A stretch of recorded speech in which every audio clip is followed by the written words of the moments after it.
Hello hello मेरे प्यारे प्यारे दोस्तों, आपका मेरे चैनल में स्वागत है। मेरे चैनल का नाम है रजनीकांत सिन्हा। ये यूट्यूब का चैनल है ना। वीडियो का टाइटल क्या है ये तुम्हें पता होना चाहिए। मेरी वीडियो का टाइटल है BIT टॉपर इन ₹500। 500 रुपये जमा करना है मेरे दोस्त, और जिंदगी का लाजवाब सुख का भोग करो, और वो है IIT में टॉप करने का, है ना। यही चीज़ है। और कहाँ जमा करना है ये मेरे पिछले वीडियो में तुमको एड्रेस मिल जाएगा। अभी का मेरा लेक्चर नंबर है 241। सीरीज चल रहा है P+M। P मतलब फिजिक्स। फिजिक्स का सवाल हम लोग बनाएंगे, है कि नहीं। अभी का जो टॉपिक चल रहा है वो है moving charge in a magnetic field. Magnetic field. और एक और चीज है चलेगा हमारा मैग्नेटिक फील्ड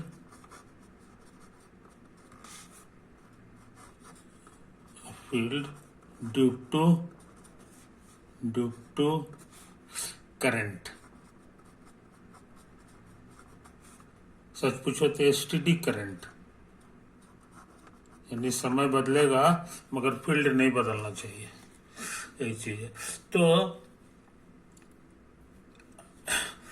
आगे बढ़ने से पहले हम कुछ नियम के बारे में बता दें, है कि नहीं। पहला नियम क्या है जो तुम्हारा सीखा हुआ है कि कोई चार्ज पार्टिकल है ना, और इसका चार्ज जो है, इस पे चार्ज जो है वो Q है, और ये रुका हुआ नहीं है, ये इसमें कुछ वेलोसिटी है, क्योंकि ये पूरा पड़ा है मूविंग चार्ज के लिए।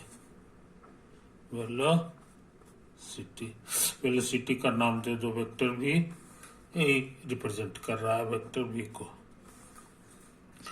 और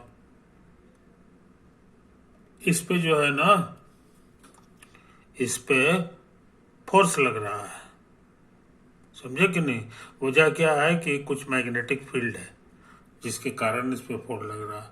तो मैग्नेटिक फील्ड है तो मैग्नेटिक फील्ड का वो भी एक वेक्टर होगा, तो उसका फोटो हम लोग बना लें। यही है मैग्नेटिक फील्ड B, इसी का नाम है मैग्नेटिक फील्ड B। समझा, ऐसे करके इसको बना लो। तो ये वेलोसिटी वेक्टर हो गया और ये हो गया, इसको नौ तो इधर बना लो। अच्छा, अब जो है इससे बना हुआ प्लेन ले लो। तो इससे बना हुआ प्लेन जो है हम हरा रंग का बना रहे हैं, ये तो है।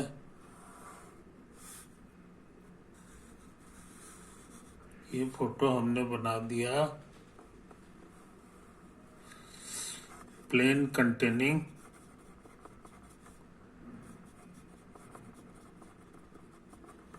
containing vector B and vector V and B। समझा। अच्छा, अब सुनो। अब इस प्लेन के ऊपर हाथ जो है, दाहिना हाथ है ना, दाहिना हाथ को घुमाओ। किधर से किधर? B से V की ओर नहीं, V से B की ओर, यानी ऐसे घुमाओ।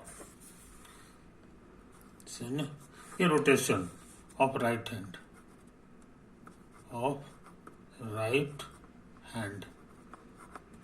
राइट हैंड को ऐसे करके घुमाओ। तो घुमाओगे तो अंगूठा किधर जाएगा ये समझ लो। अंगूठा तुम्हारा ऊपर नहीं चढ़ेगा बल्कि नीचे की ओर होगा। तो इसको शो करने के लिए हम लाल रंग का फोटो बना रहे हैं। ये देखो, यही वो डायरेक्शन है जो तुम्हारा अंगूठा का होगा। इसी डायरेक्शन में एक फोर्स लगता है, समझो। इस फोर्स का मैग्नीट्यूड कितना के बराबर हो जाता है? तो ये V क्रॉस B के बराबर हो जाता है। आइस को गुना करना पड़ता है इस चार्ज क्यू से, समझे? यही तो है। इस फोर्स का नाम है लॉरेंज फोर्स। Lorentz force. इस लॉ का नाम है Lorentz force law. Lorentz force law के नाम से मशहूर है, समझे कि नहीं? तो आमतौर से प्रैक्टिकल करते समय ये सारे चीज निकालना आसान है। ये फोर्स हो गया, ये चार्ज है, और ये वेलोसिटी है कि नहीं? और इतना सारा चीज मालूम है और ये इक्वेशन लगा देंगे तो बी हमको मालूम हो जाएगा। इसलिए कई लोग मैग्नेटिक फील्ड का डेफिनेशन के लिए इसका इस्तेमाल करते हैं, है कि नहीं? कि मैग्नेटिक फील्ड किसके बराबर होता है, तो इतना के बराबर होता है। ये एक्सपेरिमेंट से भी पता चला है, एक्सपेरिमेंट से ये पता चला है। और ऐसा यूनिट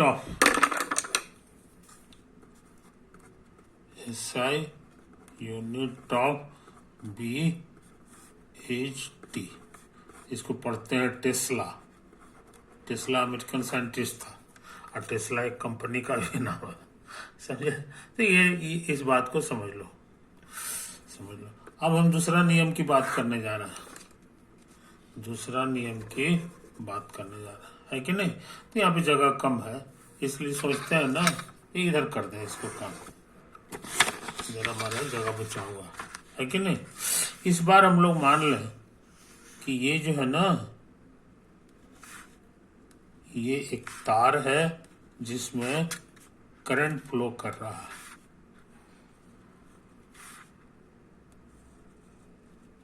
ये हम फोटो बनाए हैं, वायर कैरिंग ए करंट, समझे? ये तो बात है।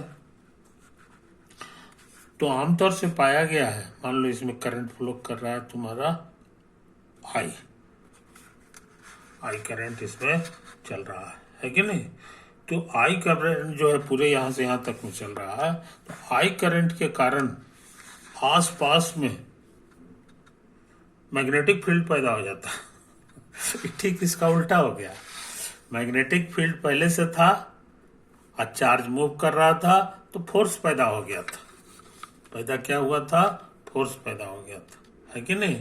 और यहाँ उल्टा है, यहाँ जो है करंट जो है फ्लो कर रहा है इसमें, और उसके कारण आसपास में मैग्नेटिक फील्ड पैदा हो जाता है। मैग्नेटिक फील्ड पैदा हुआ कि नहीं, इसको चेक करना बड़ा आसान है।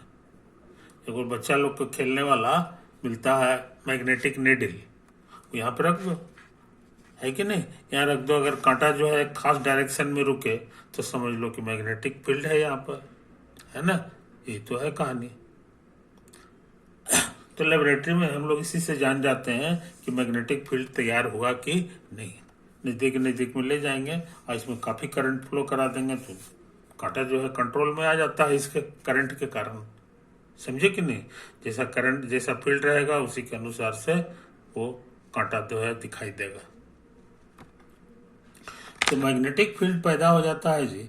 तो यहाँ पर का एक पॉइंट ले लो और इसको पी कर, है ना? अब पूरा करंट मत लो, थोड़ा सा करंट लो, यहाँ से लेके यहाँ तक। हम लोग ऐसा करें, इसको डीएल कह दें, डीएल वेक्टर। छोटा सा है इसलिए डी लगा दिए, और ये है कि नहीं? अच्छा, और यहाँ से यहाँ जो है इसको मिला दो तो एक वेक्टर बन जाएगा, है कि नहीं? तो यहाँ पर magnetic field eight P, magnetic field eight P को हम लोग डिनोट करें, इज डिनोटेड बाय डीबी, समझो? इस छोटा सा करंट के लिए, है ना, ये सब पूछो तो करंट एलिमेंट कहलाएगा। ये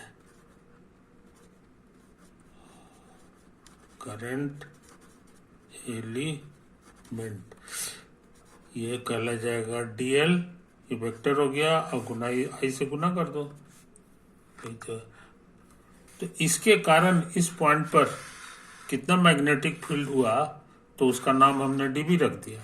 और डीबी कितना के बराबर हो जाता है, ये दो आदमी ने मिलकर पता लगाया था, उसका नाम है Biot Savart law. Savart law के नाम से मशहूर है। उन्होंने एक्सपेरिमेंट करके ये नियम पता लगाया था। और उसका कहना है mu naught by 4 pi into I into DL vector across ये आर का आर वेक्टर, समझे, अब बाई आर क्यू, समझे। ये आर का मतलब हो गया आर वेक्टर का लेंथ, इसी को इतना लिखते हैं हम लोग, इसी के बराबर ये हो जाता है। इसी का नाम है बायो सावर्ट लॉ। बायोट नहीं बोलते हैं, बायो बोला जाता है, और सावर्ट लॉ के नाम से मशहूर है पूरी दुनिया में, समझे कि नहीं। तो अच्छे लड़के इसको याद रखते हैं। यहाँ पूछोगे कि म्यू नॉट बाई 4 पाई ये कितना के बराबर होता है, ये कांस्टेंट है, और ये कितना के बराबर होता है, तो ये 2⁻⁻7 के बराबर होता है, समझे। तो ये चीज जो है हम लोग को पता होना चाहिए, यही तो बात है। यही दो नियम है जिससे हमारा सारा काम होते रहता है। एक ये हो गया और ये रूल नंबर 2 हो गया। इसको बढ़िया से देख लो, बढ़िया से देख लो, ये तो है कहानी। ये रूल नंबर 1 की बात है, ये है, और ये रूल नंबर 2 हो गया, है ना, ये तो है। तो वायर कैरिंग करंट रहे तो आसपास में मैग्नेटिक फील्ड पैदा हो जाता है। अब मैग्नेटिक फील्ड का एग्जैक्ट वैल्यू कितना होता है, ये बायो सावर्ट लॉ के से हम लोग को पता चल जाएगा। अभी डी है तो जाहिर है बी निकालने के लिए इंटीग्रल करना होगा, है कि नहीं। तो वो अंडरस्टूड है, वो अंडरस्टूड है कि नहीं। अच्छा, अब चाहते हैं कि इस पर बेस्ड कुछ सवाल बनावे। इस पे बेस्ड सवाल हम बना चुके हैं पिछला वीडियो में, लेक्चर 240 है, उसमें इस पर बेस्ड सवाल हम बना चुके हैं लॉरेंज फोर्स लॉ पे। इस पे नहीं बनाया है तो आज सोच रहे हैं इस पे भी बना दें, है कि नहीं। तो पहले क्वेश्चन लिख लो। Question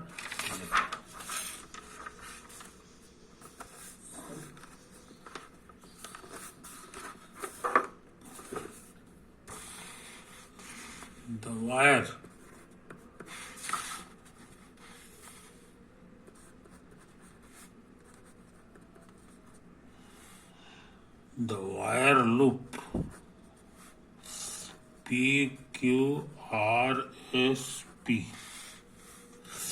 formed by joining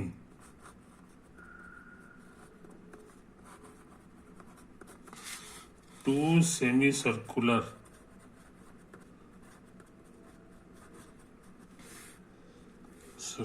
wires, है ना, of radii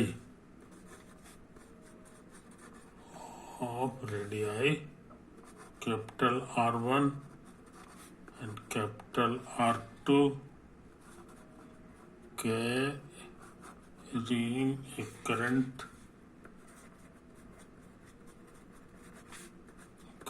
I as shown। समझे कैसे शो किया गया है, जरा फोटो बना लें।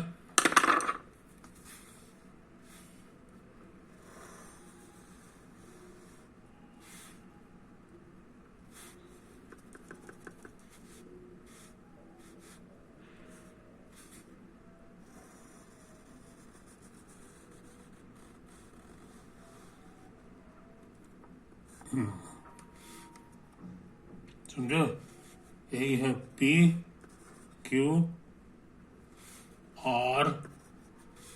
एस, अब फिर पी, करंट इसी में फ्लो कर रहा है, इसमें फ्लो कर रहा है, इसमें फिर फ्लो कर रहा है ऐसे ऐसे करके, अब फिर ये ऐसे ऐसे आया, अब फिर ये ऐसे फ्लो किया, अब करंट फिर जो है इधर से इधर चला गया, अब आते आते फिर यहाँ चला आया। ये करंट का रास्ता है। अब कितना करंट है ये लिख दिया है, ये करंट जो है हर जगह आई है, समझा, ये तो है। और यही वो पॉइंट है, इसको सी कर दो, सी कर दो। तो इसके कारण इस सी पर जो है कितना मैग्नेटिक फील्ड हुआ है ये पता हम लगाना चाहते हैं, है कि नहीं? तो कोशिश करते हैं। हाँ, रेडियस कितना कितना है इसको समझ लो। यहां से यहां तक का इसका जो रेडियस है ये R1 है, यहां से यहां तक का जो रेडियस है ये R2। कोई दिक्कत नहीं। अच्छा, अब हम लोग बार बार यूज करेंगे बायो सावर्ट लॉ। बायो, अभी हम रुक जाएं, अभी बना नहीं रहे हैं। सावर्ट लॉ याद करो, याद करो, तुमको सिखा दिए हैं कि ऐसे करंट है जिसमें फ्लो कर रहा है आई, इसका छोटा सा टुकड़ा ले लो, छोटा सा टुकड़ा ले लो। IC को DL हम नाम दिए थे, DL नाम दिए थे, है ना।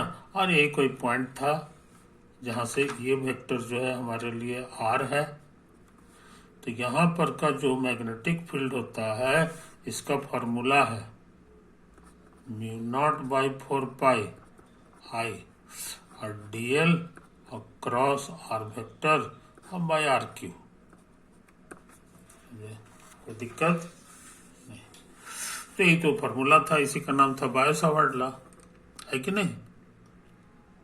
अब एक मजेदार चीज सुन लो, इसका जो मैग्नीट्यूड होता है, ये जो वेक्टर है इसका मैग्नीट्यूड जो होता है वो इसका लंबाई गुना इसका लंबाई और गुना साइन दोनों के बीच का एंगल, दोनों के बीच का एंगल को हम लोग थीटा कह दें, थीटा हो गया, है कि नहीं। अब कभी कभी क्या होगा, कभी कभी क्या होगा कि तुम्हारा जो थीटा है वो 0 हो जाए। कहने का मतलब है कि ये हमारे लिए तो DL हो गया, और जो ये वाला पॉइंट है ये भी इसी लाइन पे कहीं पे हो, मान लो कि यहाँ पर ये, तो R वेक्टर तुम्हारा ये हो गया। ऐसा फोटो जब रहेगा तो थीटा की जगह 0 हो जाएगा, और थीटा की जगह 0 हो जाएगा तो साइन थीटा भी 0 हो जाएगा। तो ये फॉर्मूला से DL क्रॉस R जो है वो हमारा 0 हो जाएगा, समझे। IC का I 0 हो गया तो ये पूरा 0 हो जाएगा, इसीलिए DB जो है 0 हो जाता है, समझे। किस केस में, कि अगर जो सेगमेंट हम ले रहे हैं उसी लाइन में कहीं पर कोई पॉइंट है तो यहाँ पे फील्ड 0 हो जाता है, नो मैग्नेटिक फील्ड। तो अच्छे लड़के इन बातों को याद रखते हैं। अभी के केस में वैसा ही है। ये वाला जो वायर है जिससे करंट फ्लो कर रहा है आई, है कि नहीं, इसी के लाइन में ये वाला पॉइंट है, इसलिए इसके कारण इस पे कोई फील्ड नहीं होगा। तो ये बात लिख दो, no field due to wire PQ wire के कारण कोई फील्ड नहीं होगा। और उसी तरह से इसमें भी है, इसी के लाइन में ये पॉइंट है, again also no field due to wire RS, समझे। ये चीज है, इसलिए जब भी फील्ड होगा वो इसके कारण होगा और थोड़ा सा इसके कारण होगा, ये तो है कहानी, यही है। तो हम लोग हिसाब किताब पर लगा लें, हिसाब किताब लगा ले। तो मन में इस पे ध्यान नहीं देते हैं, ये जरूरी बात को हम लोग हिसाब करते हैं। तो असली इसका निकालेंगे, इसका निकालेंगे, अब दोनों इत्तेफाक से देखने में एक जैसा है, इसलिए जो फॉर्मूला इसके लिए पैदा होगा वही फॉर्मूला इसके लिए भी हो जाएगा, है कि नहीं। तो अब हम सोच रहे हैं कि थोड़ा सा और काम कर लें। वो काम ये कर लें कि मान लो तुम्हारा जो करंट है आई, वो ऐसे करके 12 है कि नहीं, ये तो है, इसी से करंट तुम्हारा फ्लो कर रहा है आई। अच्छा, और हमको कहाँ पर का फील्ड निकालना है ये नहीं भूलना चाहिए, यही सेंटर है, यहाँ पर का फील्ड निकालना है, यहाँ पर का फील्ड हमको निकालना है कि कितना होगा। तो कहोगे कि वही सब काम कीजिए, पहले इसका एक छोटा सा पार्ट ले लीजिए। तो हम थोड़ा सा छोटा सा पार्ट ले लिया, इसी का नाम है डीएल वेक्टर। अब पूछोगे कि डीएल वेक्टर का कितना हो जाएगा, तो ऐसा करते हैं, इसको यहाँ से यहाँ मिला दें और इसको थीटा लिख दें और रेडियस को आर कर दें। अभी बना नहीं रहे हैं, अभी हम जो है फार्मूला खोजने की कोशिश कर रहे हैं, समझे कि नहीं। तो ये जो पॉइंट हो गया, अगर हम इसको मन में एक्स एक्सिस कह दें और इसको वाई एक्सिस कह दें और इससे जो खड़ा है वो जेड एक्सिस हो गया, तो इस पॉइंट का जो हमारा वेक्टर हो गया वो कहला जाएगा R cos theta, R sine theta और जीरो। जीरो इसलिए कि ऊपर तो है नहीं, एक्स वाई प्लेन में है, समझे कि नहीं। तो यही तो है, तो तुम्हारा ये आर वेक्टर का काम यही करने जा रहा है। यहाँ से ये जो आर वेक्टर है वो तुम्हारा यही काम करने जा रहा है, समझे। तो ये हो गया R cos theta, sorry R sine theta और कॉमा जीरो। अक्सर जो है लड़के जो है इसको ऐसे लिख देते हैं डी आर, अथी इसको जो है आर कॉमन ले लेते हैं, तो हमारा देखने में हो जाएगा कॉस थीटा साइन थीटा और जीरो। ये तो है कहानी, इसको अच्छी तरह समझ लो, बढ़िया से उतार लो इसको, है कि नहीं। ये तो है, यही तो है, यही तो है कहानी, यही सब है। तो ये मेरे लिए आर का काम करेगा, आर का काम करेगा। अच्छा, अब क्या करें, और अब जो है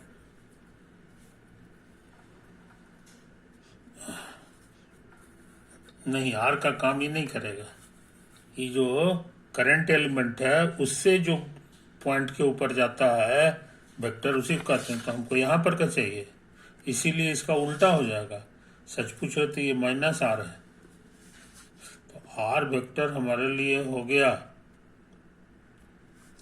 ये हो गया, है कि नहीं।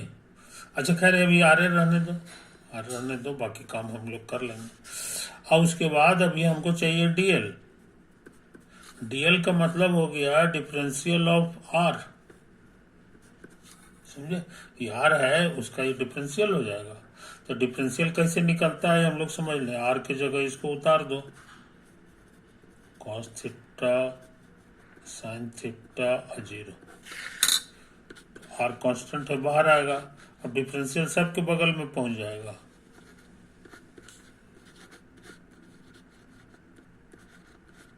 और डिफरेंशियल ऑफ जीरो, कॉस का होता है डेरिवेटिव माइनस साइन थीटा, लेकिन हमको डिफरेंशियल निकालना है, इसलिए डी थीटा से गुना करना जरूरी है। और उसी तरह कॉस थीटा और डी थीटा हो जाएगा, और कांस्टेंट का जीरो होता है, तो डी थीटा फिर कॉमन आ गया, तो आर गुना डी थीटा और माइनस साइन थीटा और कॉस थीटा, है कि नहीं, और जीरो हो गया। तो इस तरह से हम लोग डीएल जान गए, डीएल।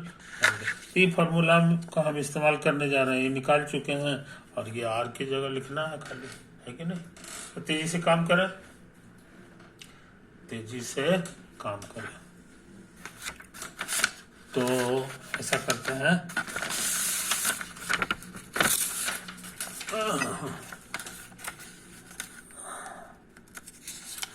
ऐसा करते हैं मेरे यार कि सो dB बराबर, समझे? तो dB मेरा कितना होगा, यहाँ से हम भर लेंगे, वो हो गया mu naught by 4 pi current I, हमारा भी आई करंट है, और डीएल का मतलब कितना होता है, ये अभी अभी मेहनत करके निकाल लिया है, आर डी थीटा गुना minus sine theta cos theta और 0 क्रॉस आर का मतलब हो गया यहाँ से यहाँ तक का, इस बार आर की जगह हमारा यहाँ से यहाँ होगा, तो ये जो कुछ है उसका निगेटिव हो जाएगा, तो निगेटिव ऑफ ये वाला R cos theta R sine theta और 0, तो आया अब बटा आर क्यू माने इस लेंथ का क्यूब, तो लेंथ तो कैपिटल आर है, तो कैपिटल आर का क्यूब हो गया, है ना? तो बड़ी मेहनत करके हम लोग ये सब पता लगाए, तो म्यू नॉट आई बाई 4 पाई हो गया, है कि नहीं? अच्छा, इसमें से आर कॉमन आएगा तो आर स्क्वायर हो जाएगा, आर स्क्वायर कटेगा तो नीचे एक ठो आर बच जाएगा, बस, है कि नहीं? अच्छा, अब इसको डी थीटा रहने दो, आई क्रॉस कराना है, समझे? तो ये माइनस को भी हम लोग बाहर रख लो, माइनस को बाहर कर लो, और ये क्रॉस कराना आता है, इसको छिपा दो, तिरछे गुना तिरछे कॉस थीटा गुना 0 और माइनस 0 गुना साइन थीटा, बीच वाला छिपेगा 0 गुना कॉस थीटा और माइनस साइन थीटा और गुना 0, अब इसको छिपाओ, यहाँ आ जाएगा माइनस साइन थीटा, ठीक लिखा है ना जी, हाँ ठीक है, ये हो जाएगा माइनस साइन थीटा और गुना sine theta minus cos theta और गुना कॉस थीटा, हाँ ठीक है।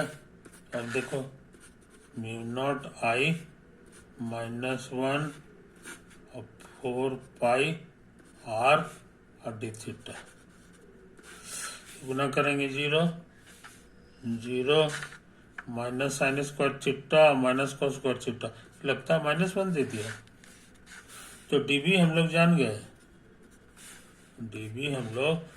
ये माइनस को बाहर कर लो, तो हो गया डीबी बराबर mu naught I by 4 pi R, है कि नहीं? और उसके बाद जो है इतना हो गया, हमको लग रहा है के हो जाएगा जी, के नाम का जो वेक्टर है वो हो जाएगा, और उसके बाद डी थीटा हो गया, है कि नहीं? लेकिन हमको निकालना है इंटीग्रल इसका, तो इधर भी इंटीग्रल लिखना होगा,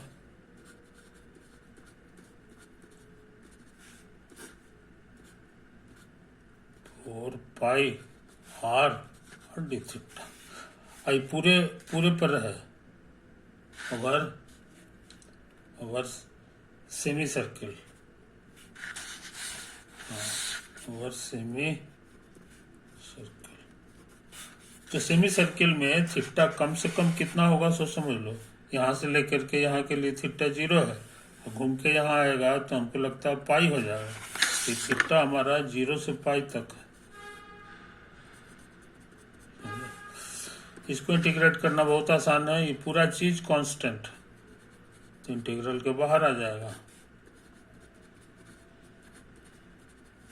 अब बच गया डी थीटा और थीटा रनिंग फ्रॉम 0, रनिंग क्या होगा जी, तो mu naught I by 4 pi R के, डी थीटा का एंटी डेरिवेटिव थीटा होता है, और इसमें थीटा कम से कम 0 है और ज़्यादा से ज़्यादा पाई है। तो mu naught I by 4πr के पहले ऊपर वाला डाटा भरो और माइनस नीचे वाला, पाई पाई कटेगा तो हमारा आंसर क्या आया है सो समझ लो 4r पाई के। इस तरह से हम लोग ये निकाल चुके बी एट सेंटर। सेंटर का नाम हमने दे दिया है, एक तो है सेंटर को सी का दो, सेंटर सी। तो magnetic field at C, magnetic field at C, C माने सेंटर का ये फॉर्मूला हो गया, बहुत पतला फॉर्मूला है, आगे से याद रखिए, आगे से याद रखिए। यहाँ 4 पाई के जगह आर हो जाता है, आर रेडियस हो गया और म्यू नॉट आई हो गया करंट, और उसके बाद के रखेगा, है कि नहीं। तो के का मतलब हो गया जेड एक्सिस, जेड एक्सिस का मतलब हो गया कागज के ऊपर। और ये जो है डायरेक्शन जो है हम लोग इसी तरह से निकाल लेते हैं, दाहिना हाथ का इस्तेमाल करो, है कि नहीं। और ये करंट वाला जो तार है उसको हाथ से पकड़ लो, तो हाथ पे अंगूठा जो है तुम्हारा ये देखो ऊपर की ओर आ जाएगा, है कि नहीं। तो जिधर आता है उसी डायरेक्शन में हमारा मैग्नेटिक फील्ड हो जाता है, वही तो तुम्हारा जेड एक्सिस, है कि नहीं। तो इस चीज को समझ लो मेरे यार, ऐसे समझो, करंट के डायरेक्शन में इसको अंगूठा को रखो और इस तार को पकड़ोगे तो तार तुम्हारा ऐसे करके घूमेगा, इधर से अंदर घुसेगा और इधर से बाहर निकलेगा। तो यही बाहर वाला पॉइंट तुमको चाहिए, बाहर वाला पॉइंट डायरेक्शन मिल गया, और नहीं तो कैलकुलेशन से भी आ गया, कैलकुलेशन से भी सही सही आंसर आया, है कि नहीं। तो अच्छे लड़के जो है इन बातों को याद रखते हैं, इसको तुम जरा फिर से देख लो, है कि नहीं, फिर से देखिए ये फॉर्मूला। अब हमारा सवाल आसान हो गया, अब हमारा सवाल आसान हो गया। अभी 2 तार है ना, तो रिक्वायर्ड मैग्नेटिक फील्ड हो जाएगा इसके कारण। अब ये भी सिखाए हैं, म्यू नॉट आई, टाइम ज़्यादा हो रहा है इसलिए इसको यहीं पे वर्क कर रहा है। ये इस फार्मूला को याद रखना, है कि नहीं। एक है कहानी ओवर।